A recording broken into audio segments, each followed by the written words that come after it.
महायुतीतील भाजपचे वनमंत्री गणेश नाईक यांनी पुन्हा एकदा महाराष्ट्राचे उपमुख्यमंत्री एकनाथ शिंदे यांच्यावरती तोफ डागली. आपल्यासोबत चायना यांची आपण त्यांची बातचीत करणार आहोत. ज्या पद्धतीनं गणेश नाईक गेल्या काही दिवसांपासून टीका टिप्पणी करताय, आता तर म्हणतात की नामोनिशान आम्ही मिटून टाकू जर भाजपनं सूट दिली तर. मला विचारायचं आहे की हे भाजपचा ऑफिशियल स्टँड आहे का? भाजपचे वरिष्ठ नेता कधी पण महायुतीबद्दल आणि आमचे नेता एकनाथजी शिंदे साहेबांबद्दल असं गलत शब्दांचा वापर नाही केलं. आणि नाईकजी, तुम्हाला मी आठवण करते की जेव्हा एकनाथ शिंदेजी मुख्यमंत्री होते तेव्हा तुम्हाला मंत्रिपद कोणी दिलं ते तुम्ही विसरले. आणि असं तुम्ही टार्गेट करतात ते मास लीडर ज्यांच्यावरती जनताचा प्रेम आहे, जनताचा विश्वास आहे आणि महायुतीचा विश्वास आहे.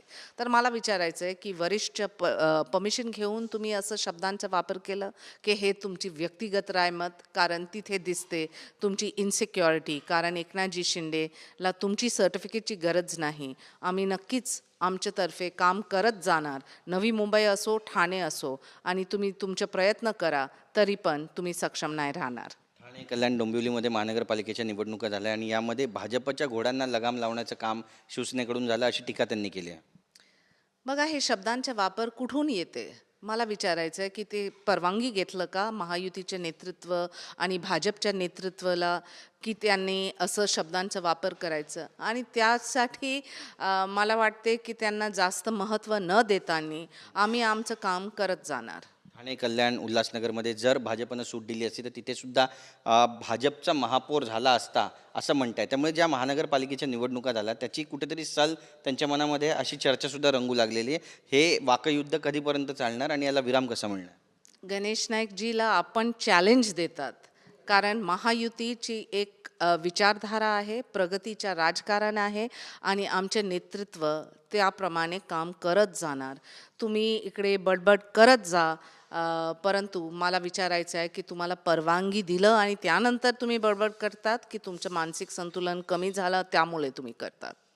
नक्कीच, पण ही पहिली वेळ नाही आहे जेव्हा गणेश नाईक अशा पद्धतीनं विधान करतात. यापूर्वीसुद्धा त्यांनी बरीच टीका टिप्पणी एकनाथ शिंदेंवरती केली. त्यामुळे एकनाथ शिंदे यांच्यावरचा जो राग आहे तो कुठेतरी खतखततो असं म्हणावं का?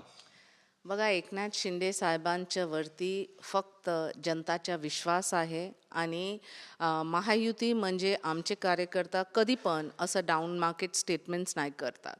त्यांची संस्कृती सभ्यता नेहमीच आम्ही ठेवून रिस्पेक्टफुली प्रस्तुत करतात आमचं पॉईंट.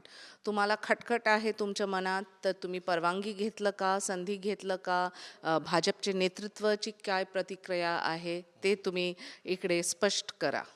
ताई, सूत्रांची माहिती येते की शिवसेनेकडून एक वेगळा गट जो आहे तो त्या ठिकाणी आता तयार केला जाईल महानगरपालिकेमध्ये आणि भाजपमध्ये ते सामील होणार नाही अशा पण चर्चा आहेत. या चर्चा किती खऱ्या आहेत?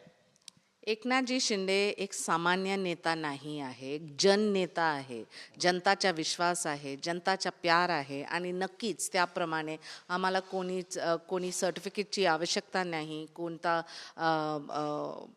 टिप्पणीवरती आम्हाला काय बोलायचं नाही. फक्त आम्हाला हे सांगा की हे परवानगी घेऊन बोलतात की त्यांच्या मनात बोलतात. कारण ज्या प्रतिक्रिया इतकी डाऊन मार्केट आहे तिथे नक्कीच जनताच्या वतीने आम्ही त्यांना एक रिप्लाय देऊ. संजय राऊत यांनी ट्विट केलेलं आहे आणि भगतसिंग कोश्यारी यांना पद्मभूषण भेटलं आहे. त्याच्यावरती सुद्धा त्यांनी आता टीका केलेली आहे. ते म्हणतात की ज्यांनी महाराष्ट्राचा अपमान केला त्यांचा भाजप सन्मान करते. संजय राऊतजीला कदाचित हे खडकतो की त्यांना कधी पण पद्मा अवॉर्ड नाही भेटणार, त्यांच्या पक्षाच्या कोणाला नाही भेटणार. आणि भगतसिंग कोश्यारी एक स्वयंसेवक संघ म्हणून राष्ट्रीय स्वयंसेवक संघचे प्रचारक होतं, त्यानंतर मुख्यमंत्री उत्तराखंडच्या नंतर केंद्रीय मंत्री, त्यानंतर गव्हर्नर महाराष्ट्राचा. त्यांचेच ट्रॅक रेकॉर्ड बघा. आणि संजय राऊत म्हणतात त्यासाठी प्रधानमंत्री पद्मा अवॉर्ड देणार, ते दिवस आज नाही आले. तर नक्कीच त्यांना बघू द्या की जे त्यांना अडचण होते पद्मा अवॉर्ड्सला घेऊन, इकडे महाराष्ट्राच्या एक राज्यपालला हे संधी दिलं तर आम्ही त्यांचे आभार मानणार. धन्यवाद आमच्याशी बातचीत केल्याबद्दल.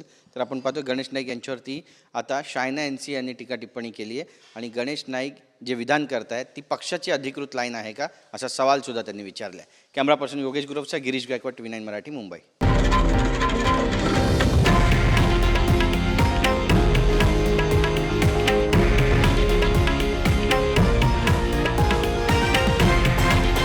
हे आहे देशातील नंबर 1 न्यूज नेटवर्क आणि आपण पाहत आहात TV9 मराठी, एकमेव.